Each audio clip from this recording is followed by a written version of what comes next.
Can hair loss be a sign of something serious? If you are losing your hair, then the first question you may have is why? Why is your hair falling out? And the second thing is that you may be wondering if your hair loss is a sign of something serious.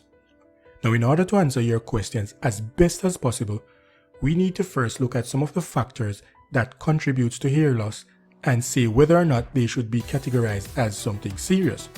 So, without further ado, let's begin.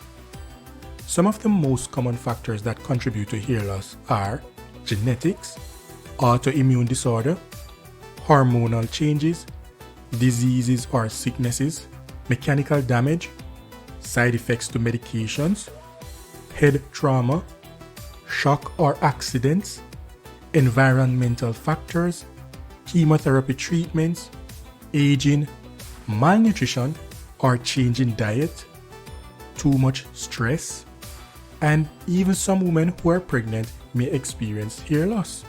Now, of all the factors just listed, the ones to be cautious about are whether or not you have an autoimmune disease, whether or not you are sick, and if you are taking any medications, or if you are going through chemo, or if you are going through a combination of factors. Now, at this point, some people may be unable to tell and may need to pay a visit to their doctor.